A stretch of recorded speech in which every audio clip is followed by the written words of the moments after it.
Alors que le film avec Margot Robbie vient de sortir au cinéma et risque de faire un raz-de-marée au box-office mondial, je me suis dit qu'il serait intéressant de se pencher sur le phénomène Barbie. À travers ce nouveau format, je vous propose de vous plonger dans l'histoire de cette poupée devenue un empire médiatique. Mais loin d'abandonner mon domaine de prédilection, on en profitera sur le chemin pour analyser et mieux comprendre les mécanismes qui expliquent ce qui se cache réellement derrière Barbie. La Barbie est officiellement lancée en 1959 par l'entreprise de jouets Mattel. Barbie dressed for swim and fun is only $3.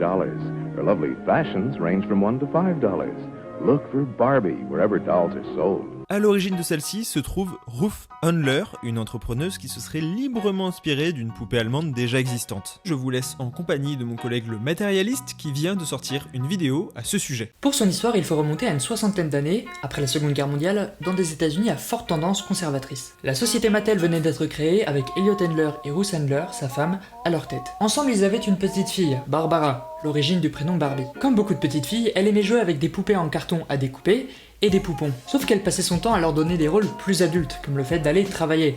Vous voyez où je veux en venir. Sa maman garde l'idée en tête, et lors d'un voyage en Europe, elle tombe sur la poupée allemande Bild Lily. Toute mince, adulte, elle est parfaite pour son idée. Cette poupée est une bombe érotique, séductrice, utilisée par des hommes pour des hommes. En 1959, Ruth présente une poupée inspirée de Lily à une convention, vendue $3 à l'époque. Elle parvient ensuite à se faire une petite place dans les magasins, parce que bah oui, c'est Mattel quand même, et là, c'est le jackpot. Si elle ne séduit pas tout de suite les adultes, les petites filles l'adorent. 350 000 poupées Barbie ont été vendues lors de la première année de production. C'est rare les jouets à l'époque qui se vendent tout au long de l'année. Succès instantané, jouet qui a cassé les codes, depuis la poupée Barbie, on ne l'arrête plus. Les droits de Lily ont été vendus quelques années plus tard à Mattel, car trop peu d'argent pour les poursuivre en justice, avant que l'entreprise fasse tristement faillite. Ce qu'il faut retenir, c'est qu'il s'agit d'une disruption majeure pour le domaine. En effet, à l'époque, la norme voulait que les poupées soient des enfants auxquels ces derniers peuvent s'identifier, ou même qu'ils puissent materner et jouer le rôle de mère. Or, ici, et c'est le cas dès le départ, Barbie est adulte, ou du moins jeune adulte en fin d'adolescence. Ça va avoir un impact sur la socialisation des jeunes filles qui se projettent directement via celle-ci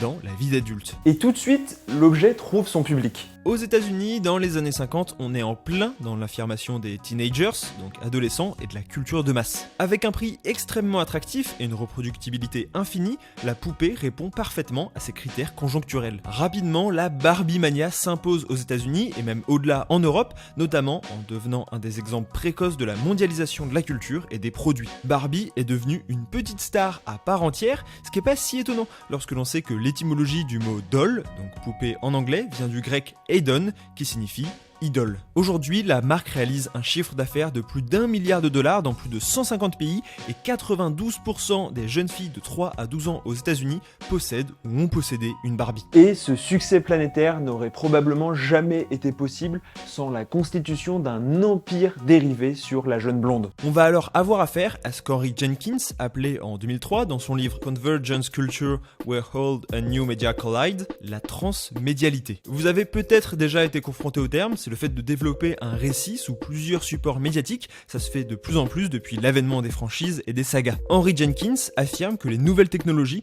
ont favorisé la convergence des différentes formes de médias en un seul espace, où les frontières entre les médias traditionnels et les nouvelles plateformes sont de plus en plus floues. Ainsi, la transmédialité permettrait un meilleur engagement du public ciblé. Cela s'applique avant tout à des récits narratifs, mais l'auteur va plus loin avec le concept de world building, qui est donc l'idée qu'aujourd'hui, ce qui domine l'industrie de la culture populaire, ce ne sont plus des œuvres, des récits, mais bien des univers. À l'heure du Marvel Cinematic Universe, des remakes Disney, des Legacy Quells et autres spin-offs qu'on retrouve au ciné, en série, en livre ou en jeu vidéo, cela apparaît comme une évidence, mais c'était loin d'être toujours le cas. Et lorsque l'on parle de ces univers étendus, on oublie pour moi l'un des précurseurs dans le domaine, à savoir Barbie. Car dès le départ, en 1959, il ne s'agit pas d'une simple poupée, mais bien d'un monde aux limites impossibles à discerner qui voit le jour. D'ailleurs, il ne sera évidemment pas possible pour moi de mentionner tous les produits, toutes les adaptations, etc. Barbie. Je suis sûr qu'il y a des fans parmi vous. Donc n'hésitez pas à compléter en commentaire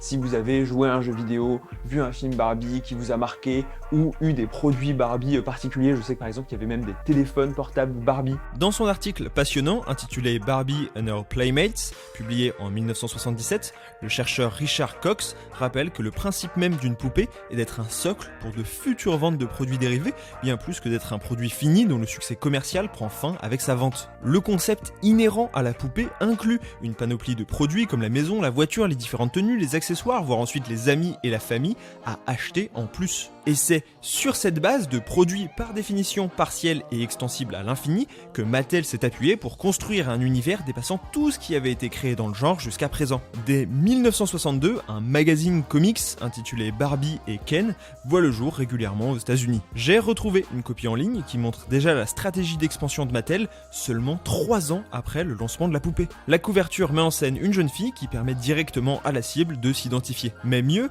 dès la première page se trouve une carte des États-Unis indiquant les lieux où se trouve le fan club Barbie le plus proche et spoiler, il y en a partout. Des cases en dessous expliquent que ces clubs permettent aux jeunes filles de se regrouper pour discuter de Barbie, jouer ensemble et même découvrir des nouveautés. Mais la publicité méta ne s'arrête pas là, puisque chaque histoire est narrée par une jeune fille dans un fan club Barbie qui raconte avoir rencontré la poupée et son compagnon Ken pour de vrai lors d'un trajet en avion ou lors de la répétition d'un spectacle de danse. Pas moins de 15 salariés de la firme Mattel étaient chargés de faire fonctionner le club qui publiait le magazine auquel 100 000 petites filles étaient abonnées et comprenait environ 500 000 membres dans le monde.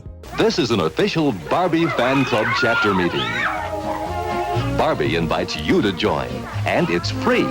When you belong, you can form a chapter with your friend. On parle donc d'un magazine publicitaire qui fait la publicité d'un fan club visant à promouvoir un produit. Tout cela en 1962. Alors que mes parents étaient même pas nés. Ces comics sont d'ailleurs l'occasion de voir un changement qui va offrir son destin de star à Barbie, son autonomisation. On la voit régulièrement dans des situations de la vie courante, occuper un emploi, interagir avec Ken comme une vraie personne, y compris dans les pubs. Cela va lui permettre de se détacher de sa simple image de poupée que les enfants manipuleraient à leur guise. Elle va devenir un véritable personnage à part entière, et alors plus facilement se décliner sous tous les supports. Et étonnamment, c'est d'abord par le jeu vidéo que ça va commencer. En 1984, un premier jeu Barbie sort, développé par des anciens de la firme de jouets et distribué par le studio Epix pour la Commodore 64. L'histoire est simple, Barbie reçoit un appel de Ken qui lui propose un date à la plage, au sport, au pique-nique, etc. et le joueur doit habiller Barbie en conséquence. Hello? Hi, Barbie. Plans have changed. Would you like to go to the gym? Sounds like fun. Great. See you in an hour. Sans vouloir faire le joueur du grenier bas de gamme, le son lors des déplacements en voiture est absolument abominable, les dialogues et le gameplay ultra limités, et le jeu se termine en 10 minutes montre en main. Une critique pointe même le sexisme du jeu, affirmant que voir le personnage se plier au désir de Ken pose problème. Et il n'a pas rencontré un succès phénoménal, il faut dire qu'à l'époque le jeu vidéo était encore extrêmement masculin, les produits visant le public du sexe opposé étaient rares, et le marketing quasi inexistant pour le jeu n'a pas aidé. Pour autant, il a posé les bases de ce qui fera ensuite le succès de la licence dans ce médium, avec l'idée d'habiller la poupée à l'écran de manière interactive. Parce que des réussites, il y en a eu, comme en 1996 avec Barbie Fashion Designer, un jeu PC assez innovant. L'objectif était pourtant simple, designer des vêtements pour Barbie, puis les imprimer pour les mettre directement sur sa poupée dans la vraie vie. Au départ, Mattel était un peu dubitatif, mais le spot TV publicitaire qui ciblait les jeunes filles comme les parents et le concept innovant en ont fait un vrai succès, avec plus d'1 million de ventes en 2 ans. La compagnie a ensuite sorti plusieurs autres jeux Barbie, environ une 50aine en tout, contribuant au mouvement des jeux destinés aux filles et au fait que ce public puisse aussi s'approprier les jeux vidéo qui étaient quand même quasi exclusivement masculins et qui le restent encore aujourd'hui. Mais ce qui a bercé toute une génération de jeunes filles, et bien plus aujourd'hui, c'est bien les films d'animation Barbie. Dès 1987, un téléfilm d'animation de 30 minutes intitulé Barbie and the Rockers Out of This World est diffusé aux États-Unis. Sauf que, dès les années 90, le pays de l'oncle Sam devient plus sévère sur ce genre de programme qui est catégorisé comme une publicité. Or, une pub de 30 minutes à destination des enfants, entourée de coupures publicitaires, même pour le continent de la liberté, ça passe pas. Mattel est donc obligé de décaler la production pour en faire des films sortant directement en DVD par la suite. Le premier vrai film découlant de cette stratégie est sorti en 2001 et est produit par Universal. Il se nomme en français Barbie dans Casse-Noisette. L'histoire reprend la structure du conte original dans une animation CGI qui a très mal vieilli, mais qui démontre une vraie ambition pour l'époque. Le film est un succès et s'ensuit une panoplie de longs métrages dans le même genre. Et je trouve intéressant de s'attarder sur certains points. Déjà, dans Barbie Casse-Noisette, l'histoire est introduite par le prisme d'une petite fille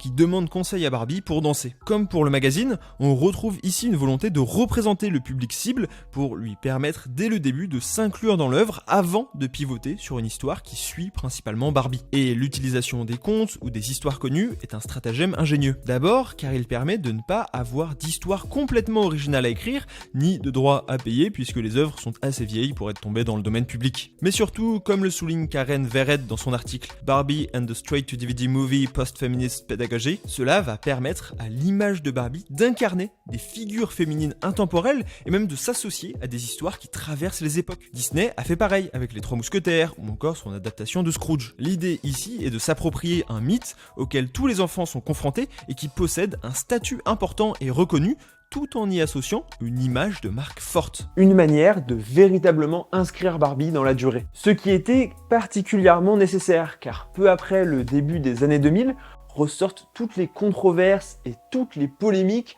auxquelles la Barbie a été confrontée et auxquelles elle ne parvient pas vraiment à s'échapper. Parce que oui, des controverses, Barbie en a connu, et pas qu'un peu. En 1986, la chanteuse Lio sort une chanson intitulée Barbie. Elle y raconte l'histoire tragique d'une jeune fille un peu naïve qui finit par se donner la mort de tristesse. Le morceau rencontre un petit succès et elle décide d'en faire un clip. Lio contacte donc Mattel pour leur proposer une collaboration.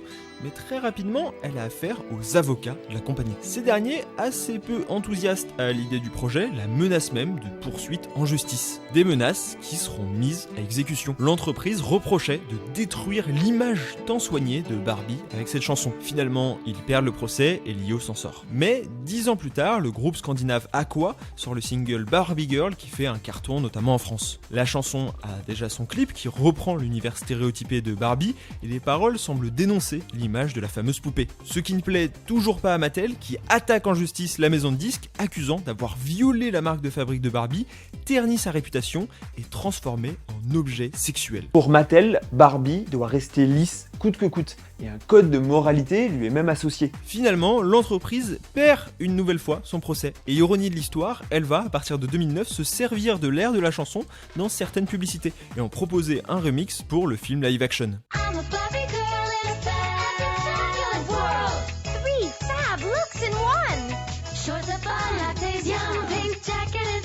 Ça, c'est pour les problèmes d'ordre juridique, pour soigner l'apparence bien lisse.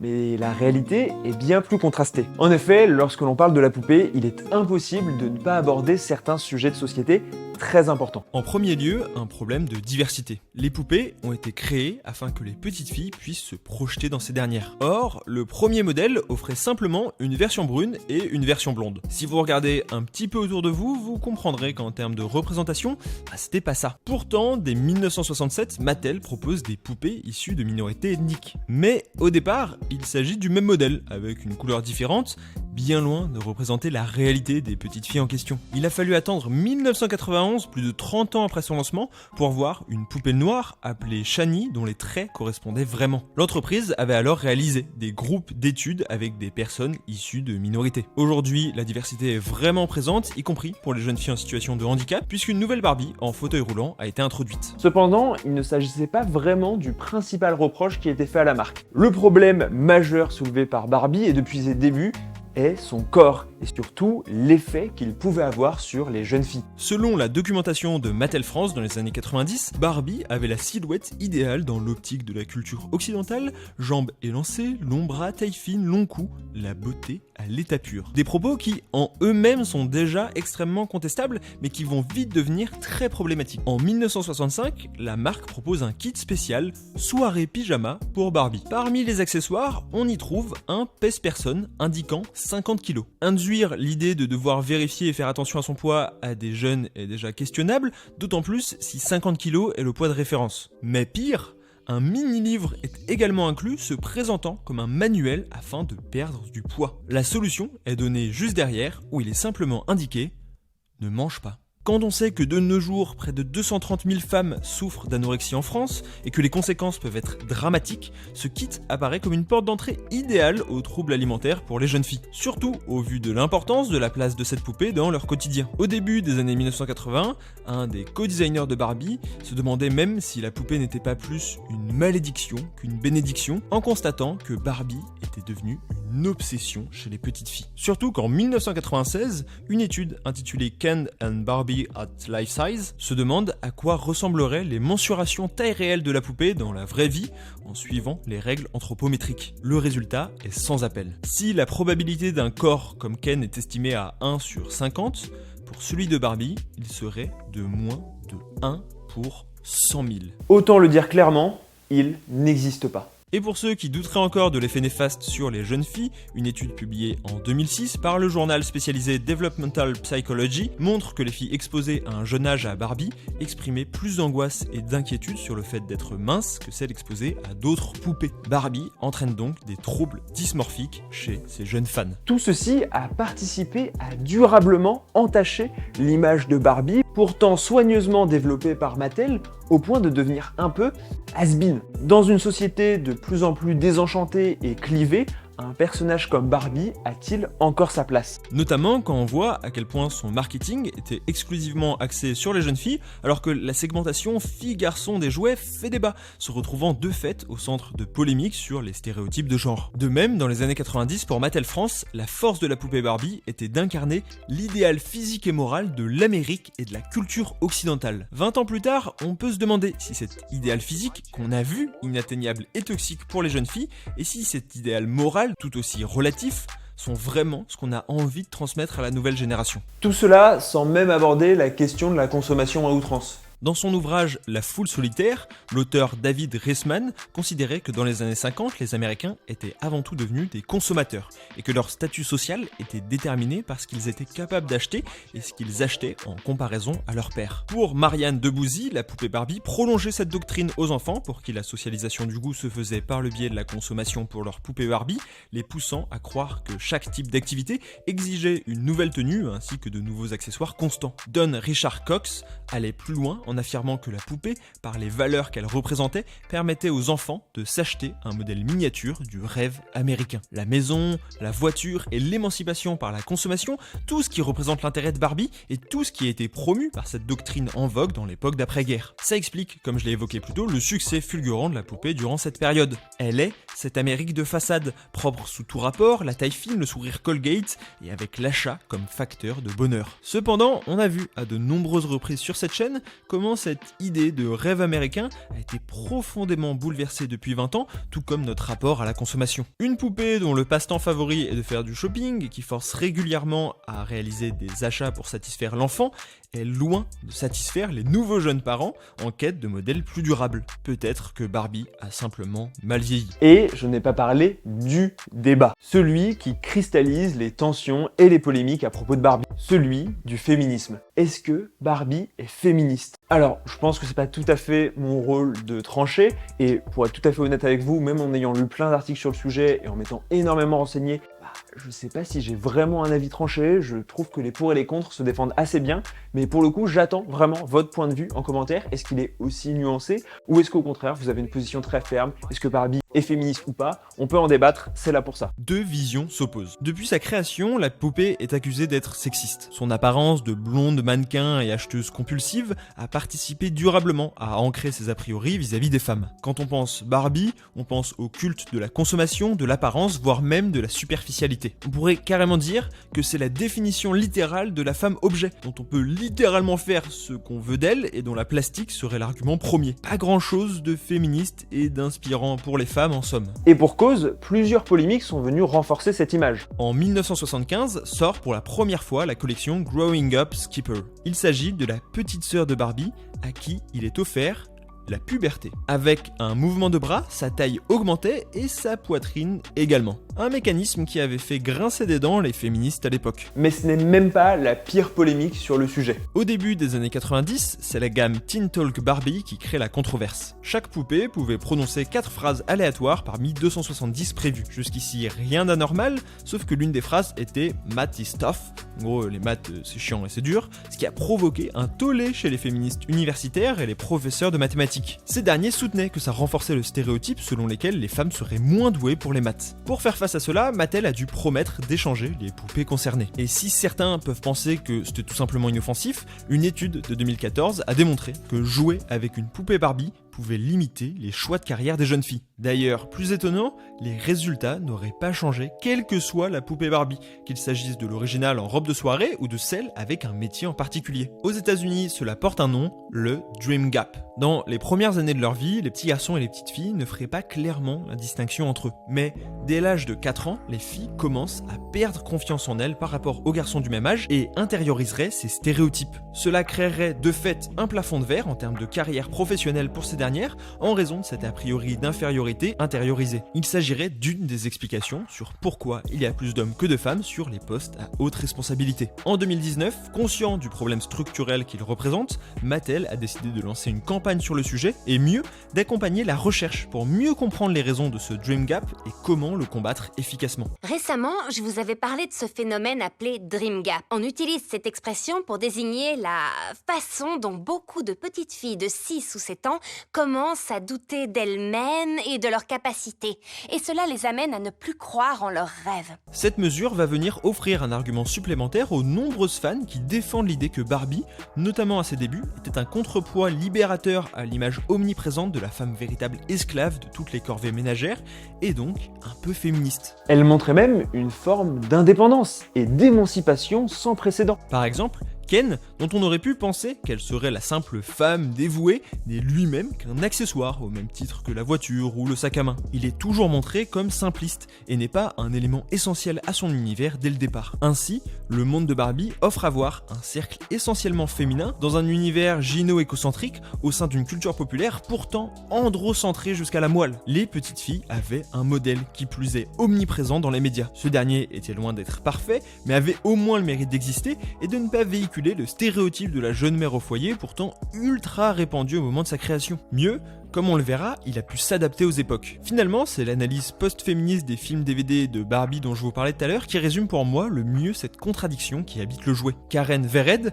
souligne qu'il s'agit le plus souvent donc de récits féminins de coming of age ou de passage à l'âge adulte qui mettent l'accent sur la réussite féminine et encouragent les jeunes filles dans leurs projets d'autodéfinition, y compris dans des situations où Barbie vit le sexisme. Par exemple, un moment, elle prend le rôle de D'Artagnan dans Les Trois Mousquetaires et forcément tout le monde lui explique que elle peut pas devenir un mousquetaire parce que c'est une femme. Il y a donc, encore une fois, un message émancipateur vis-à-vis d'un monde rempli de discrimination. Pour autant, les obstacles structurels et systémiques à cette auto-réalisation de soi-même ne sont jamais vraiment dénoncés. Et si le triomphe personnel finit toujours par arriver, le monde sexiste dans lequel il a lieu reste, lui, toujours inchangé. Il y a donc dans Barbie une forme de discours un peu contradictoire vis-à-vis du féminisme et même de l'émancipation de la femme, avec un personnage qui se veut indépendant et inspirant et qui à la fois réutilise tous les codes de ce que certaines appellent le patriarcat, ou en tout cas d'une société qui a objectifié la femme pendant des années. Et c'est vrai que ça paraît difficile qu'un produit qui est le fruit de cette société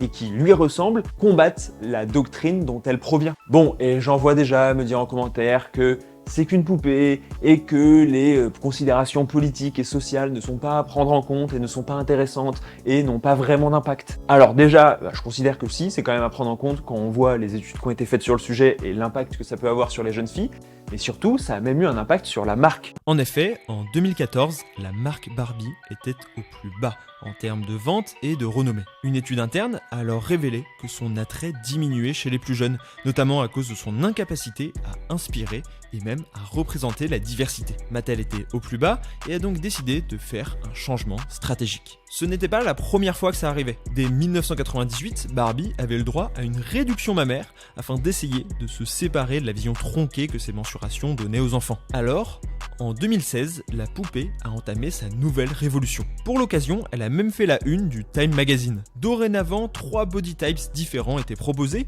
y compris certains avec des proportions plus proches de la réalité, appelées curvy. De même, de nouveaux métiers et de nouvelles activités ont accompagné ce changement, c'est à ce moment-là que la poupée en fauteuil roulant est apparue. La marque Barbie a aussi décidé de se reposer sur des figures féminines populaires pour retrouver son côté inspirant. En France, la footballeuse Amandine Henry théorie où l'influenceuse Lena Situation ont eu le droit à leur propre poupée. C'est intéressant dans un contexte où il est souvent reproché aux marques de vouloir faire du progressisme juste pour se faire bien voir, ce qui entraîne parfois bad buzz et polémique. Ici, c'est vraiment l'inverse qui a eu lieu. Les changements ont été accueillis très favorablement et depuis, les ventes se sont largement améliorées. Surtout que dans le même temps, Mattel préparait une extension de son univers transmédiatique. Et pas n'importe laquelle. En 2009, sûrement inspiré par le succès fulgurant des deux films Transformers du concurrent Hasbro, qui venait de sortir au cinéma, Mattel décide de lancer le projet d'un long métrage Barbie live action. Dans un premier temps, c'est Universal Pictures qui signe un partenariat pour le produire, avec Lawrence Mark, qui a fait Dreamgirls ou encore The Greatest Showman aux commandes. Finalement, le développement n'aboutit pas, et en 2014, c'est Sony Pictures qui se retrouve avec les droits d'adaptation de la poupée. L'actrice et humoriste Amy Schumer est castée pour le rôle avec le scénariste de Sex and the City à l'écriture. Mais le script ne parvient pas à convaincre, pas assez cool et féministe, d'après l'interprète qui quitte le projet pour différents artistiques. Anna Thaouei est durant un temps envisagée pour reprendre le rôle, mais Sony Pictures perd l'exclusivité des droits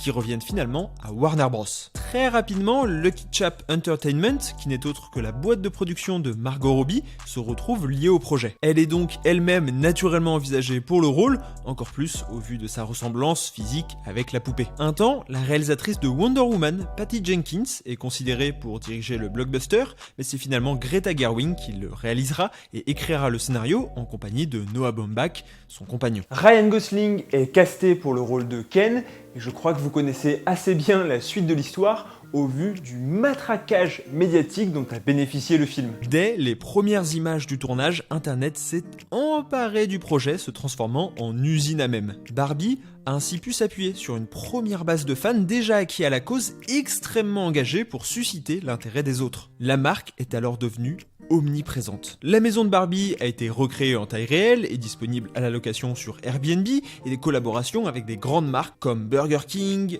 Xbox, Nix ont eu lieu. On se souvient même de la rumeur poussée par l'agence média du film, selon laquelle la production aurait entraîné une rupture de stock de peinture rose. Le rose est devenu une couleur de référence ultra reconnaissable pour la marque. Sans compter les usages promotionnels plus traditionnels, mais avec une intensité impressionnante. Affiches sur les bus, avions, bancs, table de bistrot, recherche Google, tout est passé au filtre Barbie. Y compris les fans qui ont pu réaliser leurs propres posters à l'effigie de ceux du film. Cela va leur permettre de créer de l'UGC, de l'User Generated Content. En marketing, il s'agit d'un outil redoutable et très précieux, c'est comme son nom l'indique, de la création de contenu à propos d'une marque par les particuliers. Ce qui marche désormais sur Internet, c'est avant tout du contenu produit par les utilisateurs. Les publicités ou les contenus de marque sont souvent rejetés. Avoir des milliers, voire des dizaines de milliers d'utilisateurs qui font gratuitement la promotion de votre film, c'est inespéré. Hi Barbie! Hi, Ken. Hi Barbie! Hi, Barbie. Hi, Barbie. Hi, Barbie. Ajoutons à cela les déclarations assez drôles de Ryan Gosling en interview, ou l'implication sans limite de Margot Robbie qui se déplaçait à chaque tapis rouge avec une robe inspirée d'une Barbie différente, ce qui est assez logique puisqu'en tant que productrice, elle bénéficiera d'autant plus du succès du film, et on comprend tout de suite le succès. Les premiers retours sont très bons, et surtout le box-office s'annonce assez immense. Mais, sans rien vous spoiler, comment ce long métrage sur la poupée Barbie a-t-il pu réussir à convaincre le grand public malgré l'image détériorée de la poupée et les polémiques qui lui collent à la peau? Il va adopter une stratégie particulièrement en vogue à notre époque, teintée de second degré, de conscience de soi et surtout d'une influence post-moderne indéniable. Greta Gerwig a décidé de ne pas ignorer les critiques et la remise en cause à propos de la jolie blonde, bien au contraire, elle les affronte de face. Elle tourne en dérision le discours de Mattel qui durant des années soutenait que Barbie était le nec plus ultra de la femme et du féminisme via cette séquence d'ouverture qui la compare au monolithe de 2001 l'Odyssée de l'espace, limite de la conscience et de la compréhension de l'univers par l'humain. Elle dénonce l'orgueil de la firme et de l'univers de la poupée vis-à-vis de la cause des femmes et de sa représentation dans un monde encore dirigé par les hommes. Le long métrage nous rappelle que la poupée est avant tout le fruit d'un male gaze, d'un regard masculin, voire même un instrument du patriarcat pour maintenir la société telle qu'elle est. Le tout en respectant complètement l'univers, dirais-je même le lore de Barbie. Ce lore qui avait au préalable été créé grâce à l'univers transmédiatique dont je vous ai parlé au début. Notamment le fait que Ken ne soit qu'un accessoire parmi d'autres, les décors recréant tout à fait l'atmosphère de la marque, ou la panoplie d'easter eggs que vous allez repérer avec facilité après avoir vu cette vidéo. On y retrouve une partie de la subversion qui avait fait le succès du très réussi La Grande Aventure Lego, mais dans un univers qui tire son inspiration aussi bien au film de Jacques Demy qu'à Legally Blonde. This summer, it's time for Barbie. Me? To discover The real world. No. L'idée d'amener un personnage fictif dans le vrai monde est assez convenue et imposée par Mattel visiblement, mais l'arc narratif du personnage de Ken est particulièrement réussi et le film ne retient pas ses coups quand il faut s'attaquer à ces personnages, qu'il s'agisse de celui campé par Ryan Gosling, mais aussi Will Ferrell qui joue décidément tous les méchants d'adaptation de franchises de jouets, voire même de Barbie. On pourrait croire à une autodestruction, car la remise en cause de la poupée, et plus encore de Mattel, est très prononcée. Sauf que pour moi, c'est le bon positionnement. Déjà, car cela s'inscrit dans la continuité du changement stratégique de la marque, que ce soit par l'opération Dream Gap, par l'inclusion plus importante, ou par le changement de body type du jouet. Ça ne sort pas de nulle part. Et surtout, ça correspond parfaitement à notre époque, et nos mœurs à l'ère de ce que beaucoup appellent la post-modernité. La post-modernité est un courant qui est d'abord né dans l'architecture, et qui désormais s'étend à de nombreux domaines, y compris la philosophie. C'est un courant qui est extrêmement difficile à définir tant il est flexible et il change selon où et à qui vous demandez la définition. Donc bon, j'ai tenté de lui donner une définition qui me semble à propos, mais ne la voyez pas comme la seule interprétation de la postmodernité. Dans un article sur le sujet, le philosophe français Pierre Macheret décrit la postmodernité non pas comme une position négative vis-à-vis de la modernité, mais au contraire comme une façon d'être plus efficace, métamoderne, afin d'insuffler une nouvelle vie à cette modernité. On peut voir la postmodernité comme le fait d'offrir une distance critique à un discours hégémonique tout en maintenant son dessein. Mais alors, quel rapport avec Barbie ? Déjà car le film participe à brouiller un peu plus la frontière entre la culture dite élitiste et la culture de masse. On a Greta Gerwig, une réalisatrice américaine indépendante qui a réalisé des films d'auteur ou une adaptation d'un ouvrage classique, qui dirige un blockbuster pour Warner Bros à 100 millions de dollars sur une franchise de jouets. Et pour Frederick Jameson, dans son article Postmodernism and Consumer Society, l'effacement de cette limite entre culture populaire et haute culture que le film Barbie représente parfaitement est un élément central du postmodernisme. Mais c'est même tout l'univers de la poupée qui a pris ce tournant. Pendant longtemps, Barbie a été l'image de la modernité, voire même de la femme moderne. Indépendante, qui travaille, jeune, jolie. On en revient à ce que je disais plus tôt sur la femme dans les années 60, etc. Or, ce discours moderne est aujourd'hui complètement dépassé et n'est plus acceptable par le féminisme actuel, voire même pour l'ensemble de la société. Pour survivre, Barbie aurait pu se renier complètement, aller à l'encontre de l'image de marque construite durant des années. Mais à la place, Mattel et le film dans le même élan lui ont préféré une position plus postmoderne très en vogue actuellement. Une position critique, consciente de ses contradictions et de ses défauts, mais qui souhaite malgré tout poursuivre l'objectif initial dressé à l'ère moderne. Je vous invite à lire la retranscription du débat intitulé Irony, Nostalgia and the Postmodern. Il porte sur le mouvement postmoderne et tente de définir s'il est plus caractérisé par sa nostalgie ou par son ironie. Pour la spécialiste Linda Hutchon, c'est les deux. Elle parle alors de nostalgie ironique qui légitimerait et subvertirait tout ce qui est parodié. Ça correspond complètement au film Barbie, qui va reposer sur la nostalgie de millions de jeunes filles qui ont joué avec la poupée quand elles étaient petites, mais aussi sur l'ironie envers ce même objet culturel par les comportements candides voire stupides des personnages ou les nombreuses blagues sur son impact. Pour autant, Barbie reste l'héroïne de cette histoire qui lui bénéficie malgré tout. Ce n'est donc pas une rupture, on n'est pas dans de l'anti-modernité, mais dans une réinterprétation critique qui va s'appuyer sur les mêmes bases. Ça permet de se mettre dans le camp du spectateur ou du consommateur en faisant des blagues méta ou en adressant soi-même les plaintes pour désamorcer les polémiques. Ça permet aussi de se défaire des scandales passés et de l'image néfaste développée depuis plusieurs années en la dénonçant soi-même. Cependant, ça comprend aussi un risque. À force d'adopter une posture détachée, quasiment contemptrice vis-à-vis de sa propre poupée, Barbie menace de brouiller la clarté de son message, de son but, voire même de sa raison d'être. Si Barbie n'est pas un idéal féminin, mais qu'elle n'est pas non plus la représentation d'une femme lambda. Si Barbie refuse d'être le fruit du patriarcat, mais n'est pas non plus un objet émancipateur. Qu'est-elle vraiment? Créer des Barbies à l'effigie de célébrités inspirantes comme Lena, même en faire son égérie et lui donner un rôle mineur pour le film, c'est cohérent avec l'évolution de l'audience. Mais c'est aussi s'exposer à faire perdre de la force et de la résonance à la marque Barbie au profit de ces figures déjà en place. Pour moi, elle est plus que jamais le fruit de notre époque. Consciente de ses travers, remplie de contradictions, perfection, mais dans l'incapacité de s'en défaire complètement. Et vous ? Que voyez-vous dans Barbie? Est-ce que vous voyez dans son positionnement postmoderne un simple cynisme d'une grande entreprise visant à surfer sur les débats de société actuels autour du féminisme et de l'inclusion? Ou au contraire, pensez-vous qu'il s'agit d'une démarche saine de la part d'une icône pour des millions de jeunes filles donnant le bon exemple malgré quelques paradoxes et dissonances? J'attends votre avis en commentaire. Merci énormément d'avoir suivi cette vidéo jusqu'au bout. Si vous voulez soutenir la chaîne, n'oubliez pas de mettre un pouce bleu, de vous abonner, de commenter et surtout de partager. J'espère que vous en savez plus sur Barbie, le phénomène, et que ça a pu aussi vous éclairer sur l'analyse autour de cette poupée et même du film. Si vous voulez vraiment connaître la création de la poupée, de son origine et ensuite son évolution, je vous renvoie donc vers la vidéo du matérialiste, mon collègue. C'est disponible en fiche juste ici. Je vous donne rendez-vous sur les réseaux sociaux et dans mon podcast Frangin Vidéo Club avec mon frère pour parler en détail, en longueur du film et également revenir sur le phénomène Oppenheimer. A très vite, c'était Adam Ross. Ciao!